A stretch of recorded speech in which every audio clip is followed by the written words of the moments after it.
ഒരു സെയിൽസിൽ നിന്ന് ബ്രാൻഡിലേക്കുള്ളൊരു യാത്ര നമുക്ക് വിശദീകരിക്കാം എങ്ങനെയാണെന്നുള്ളത്.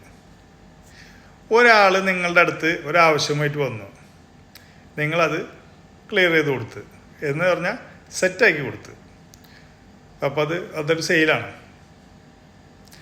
ഇതേയാൾ മറ്റൊരു പ്രാവശ്യം നിങ്ങളുടെ അടുത്ത് വന്നു, അപ്പോഴും നിങ്ങൾ അത് സെറ്റാക്കി കൊടുത്ത്, അപ്പം എന്തായി? അതൊരു ട്രസ്റ്റായി മാറി ഇല്ലേ? ആദ്യം ആൾ യാദൃശ്ചികമായിട്ട് വന്നു, നിങ്ങൾ കൊടുത്ത്, രണ്ടാമത്തെ പ്രാവശ്യം വന്നപ്പോൾ ഒരു വർഷം കിട്ടുന്നുള്ളതിലേ വന്നത്, ഉറപ്പിച്ചിട്ടുണ്ടായിരുന്നില്ല, അപ്പോൾ വീണ്ടും കൊടുത്ത്, അപ്പോൾ എന്തായി? അതൊരു ട്രസ്റ്റായി.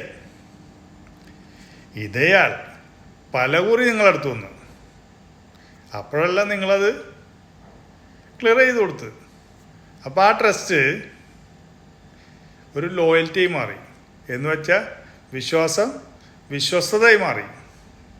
ഇനിയാണ് ഫൈനൽ സ്റ്റെപ്പ്. വിശ്വസ്തത വന്നതിന് ശേഷം ഇതേയാൾ അയാളുടെ ഫ്രണ്ട് സർക്കിളിലൊക്കെ ഇങ്ങനെ പോയിട്ട് നിങ്ങളെ റെക്കമെൻഡ് ചെയ്യും ഇല്ലേ? ഉണ്ട്.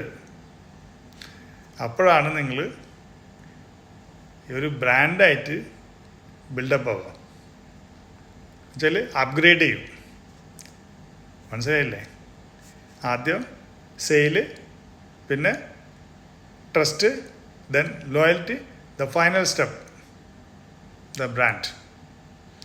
അപ്പോൾ നിങ്ങൾക്ക് സെയിൽസാണ് വേണ്ടിയത്, ബ്രാൻഡാണ് വേണ്ടിയത്, ഏതാണെന്ന് നിങ്ങൾ തീരുമാനിക്കും. ഓക്കെ, താഴെ ഒന്ന് സബ്സ്ക്രൈബ് ചെയ്യും യൂട്യൂബിൽ, ഒപ്പം തന്നെ ഇൻസ്റ്റാഗ്രാമിൽ വിറ്റ് എന്ത് ചെയ്യണം? ഫോളോ അപ്പ് ചെയ്യും. ഓക്കെ, സെറ്റാക്കുന്നേ.